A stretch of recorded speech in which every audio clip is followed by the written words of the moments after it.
Wayne Ashall is a 400-metre runner and hopeful for the 2012 Olympics. He's fit and fast, but not yet at the top of his game. Kerry Harrop, a biochemist at the University of Manchester, works in respiratory medicine and is developing treatments for people with breathing difficulties.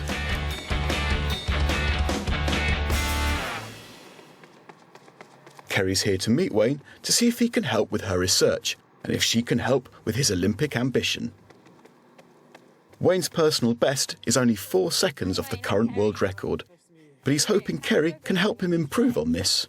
I work at the moment on a project that basically looks at asthma and how it's affecting people's performance, specifically in sport. I'm not a doctor, but what we can do is run some really simple tests to actually look at how your lungs can affect your performance. If you're interested in doing that, there might be a few things that we can take from that that actually might help you towards your goal for 2012. I'll jump at the chance to try it, yeah. Brilliant. Shall we head off to the gym then?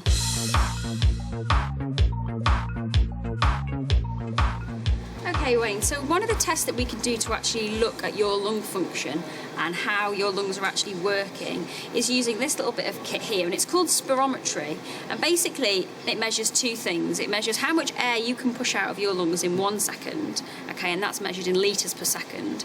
And what it also measures is how much air completely is in your lungs, and this gives us something called your vital capacity. Okay, so what I want you to do is take a really deep breath in and then breathe out as firmly as you can, but then continue to breathe out so we can get an idea of how much air your lungs can hold.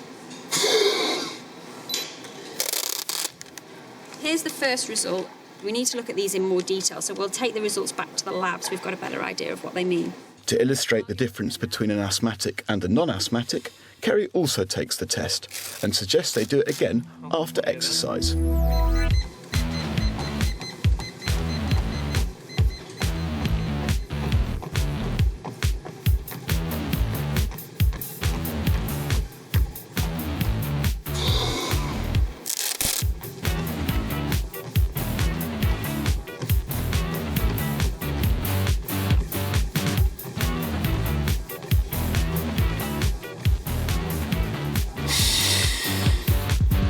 Okay, great. So now we've got mine and your results, both before and after exercise. So if we take all these back to the lab, we can have a look and see what they mean.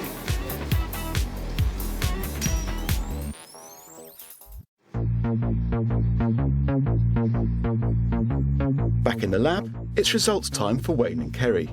What this spirometer does is it gives us 2 pieces of information which are really key to looking at the function of your lungs.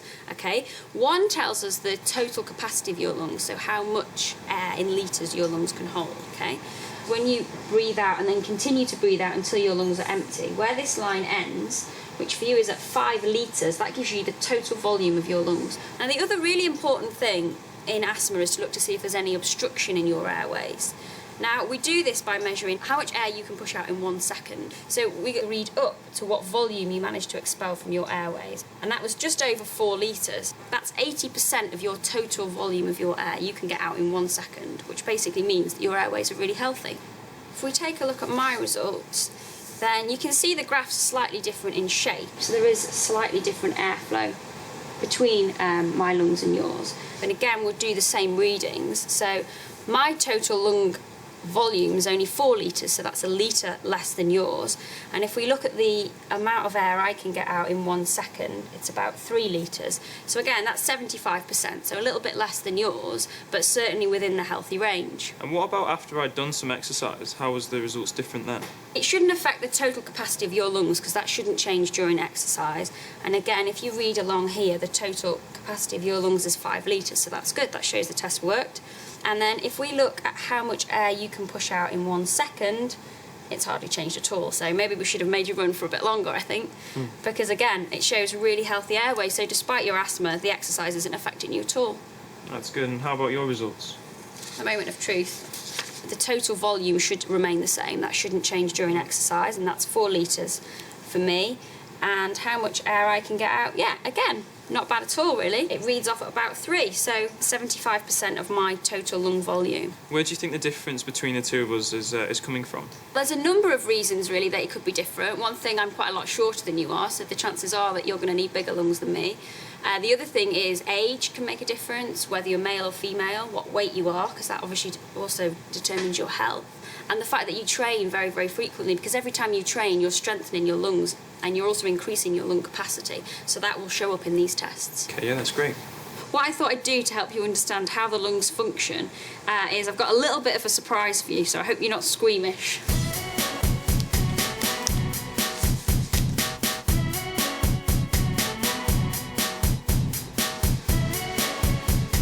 Kerry's brought some animal lungs from a butcher to demonstrate how they work. So you can see that there's two lungs here, and they're both joined here to a main airway. So this is your main windpipe, or your trachea, okay, and that runs down your throat. And when you breathe in through your mouth, the air goes through this tube, and this tube then splits into two and feeds one tube into each lung, okay? And that's what helps the lungs to inflate. So what I've done is I've put a plastic tube down into one of the lungs to give you an idea of what the lungs look like when they're inflated. So,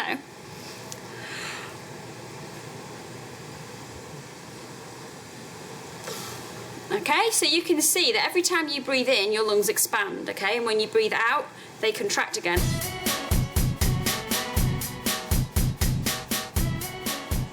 I've actually dissected this lung up so we can have a closer look at the structure. This is the main airway, or trachea. You can feel how hard it is. It's got little cartilaginous rings around it which help to hold that airway open, okay? And that allows the air to pass through that tube really efficiently. Now the air travels down the tube, and then what happens is the trachea branches into two bronchi, and here you can see one bronchus. Tiny little hairs called cilia in there, and the cilia waft any mucus and debris that's in that part of the lung up and out, and you can cough it up, swallow it and get rid of it, and that keeps the airways nice and sterile. And as you get further into the lung, you can see that this bronchus branches into lots and lots of smaller tubes called bronchioles, okay? And this happens all the way down the length of the lung. And at the end of the bronchioles are tiny little air sacs called alveoli. Now, in these alveoli is a process called gas exchange occurs, whereby oxygen passes into the blood and carbon dioxide passes out to be breathed out. So how do the lungs differ in an asthmatic? The actual capacity of your lungs to hold air is the same in an asthmatic, so you'd wonder why they have problems breathing. And the reason is it affects your larger airways. So this is the area in asthma that's affected. Mucus is produced by cells in this particular part of the lung, and that again helps to keep your airways clean. But if you get too much mucus, it can clog up this airway and stop the air going down, and then obviously slowing down gas exchange. And another thing that happens, which is very common in an asthma attack, is that these airways are surrounded by muscle, and when that muscle tightens up and constricts, the airway becomes narrower. So the combination of that and an increase in mucus can cause a lot of problems in asthma. I'm interested to find out a bit more about this mucus and how it can prevent someone from breathing properly. Mucus is a really complex mixture, so there's a lot of water in there, there's lots of different salts and ions and sugars and things, and there's these really long molecules called mucins, and imagine they're like sugar-coated ropes, effectively, okay? So they're sticky because they're coated in sugars, and that acts as a trap for bacteria and other pollutants and things that are going to damage the lungs. If you get too much mucus, or mucus that's too sticky and too thick, the cilia can't move that mucus up and out of the lungs, and then you get blockages, and that can be a really serious problem in an asthmatic. Of course, there's medication. How does that affect the problems you've just been talking about? Okay, so there's two main types of asthma drugs which you'll know about, as we discussed, that you take, and one of them is a sort of preventative drug, okay? Now that effectively acts to keep the lungs in a calm state. Obviously that doesn't always work, and so you'll have usually a blue inhaler, and that's specifically for when you're having an asthma attack, and that works on the muscles around these airways here. And as soon as you take your inhaler directly into your airways, that drug relaxes those muscles and means that you can breathe normally again. Wayne's medications help him perform at an excellent standard, but in his field, 1/100th of a second can mean the difference between silver and gold. So Kerry offers to show Wayne some of her research, as it may help him improve his performance in the future. Kerry takes cells and mucus samples from asthmatic patients and looks at how these samples differ from non-asthmatics. This will give her further insight into the condition and may help her to develop new treatments or even a cure for asthma. What we've got here is a small sample from the patient's airways. Now, the reason that we're taking these samples is we need to get more cells to be able to do all the experiments we need to do. So in this process called tissue culture, we're just growing the cells up to get more cells, okay? And I should be able to show you the different types of cells we get in the airways here. You want to take a look, Wayne? Yeah, thank you. Okay, I can see a few things here. Why are those cells moving? They're the cells that have got the little hairs on that we talked about earlier, the ciliated cells. So the cilia are still beating on those cells, so that's why you can see them moving. What are the other cells that I can see in this sample? Some of those cells will be the cells that produce the mucus. Kerry then takes these cells and stains them with fluorescent dyes, which she can view under a microscope. The slide shows the total number of cells in a sample. The ciliated cells have been stained green and will show up under a green laser. A red dye has been used to stain the mucus-producing cells. Why do you actually do these tests and what can you get from these results? What we're hoping to do is to be able to get samples of cells from different patients and actually characterise their specific condition. So in certain individuals there might be a higher population of ciliated cells or a higher population of mucus-producing cells. But we're still in the really early stages of our research at the moment. So we're carrying on with this work to see if we can make any comparisons and hopefully be able to understand each patient's condition in more detail. 5.4 million people in the UK alone are currently receiving treatment for asthma. So it's hardly surprising that Wayne is not the first asthmatic athlete in the pursuit of excellence. He's drawn inspiration from famous asthma sufferers like Kim Collins, Paula Radcliffe and Rebecca Adlington, all gold medal winning athletes. For me and for a lot of people, it shouldn't hold you back from sport at all, because I've represented Great Britain youth team, I've captained England. You don't achieve those things by chance. It's by putting in the effort, by getting your body used to competing at a high level. Being asthmatic or not, for me, it doesn't make a difference, and I know for a lot of young people out there, it shouldn't make a difference. As part of her research, Kerry also collects and tests mucus samples from patients. The samples are separated out depending on the amount and size of the protein molecules within the mucus. The results are developed and then analysed in this special dark room. What does this tell you about the actual patient? What we'd be looking for is any major changes in the amount. So if these bands were very, very intense, that could indicate that there's an overproduction of mucus, which in an asthmatic can be very, very dangerous.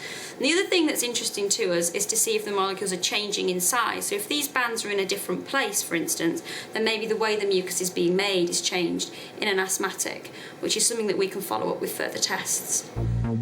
One such test involves looking at the stickiness of the mucus samples, which is an important but complex technique. Okay, sticky mucus. I'm guessing that's going to be a bad thing in a person. Yes, that's correct. What you want is mucus that you can move through your airways to keep your airways clean and sterile. And as soon as that mucus becomes too thick and sticky to move, especially in an asthma situation where your airways are already narrower, then you're going to run into real problems and it's going to really impair your breathing. Although currently there is no cure for asthma, Kerry's research is going a long way to helping us understand the condition. The idea that long-term I'll be helping people. We're all kind of working to the same goal, which is ultimately to improve people's lifestyles. And for Wayne, the future is bright. My ambition is to reach the London 2012 Olympics, and to win it would just be unbelievable.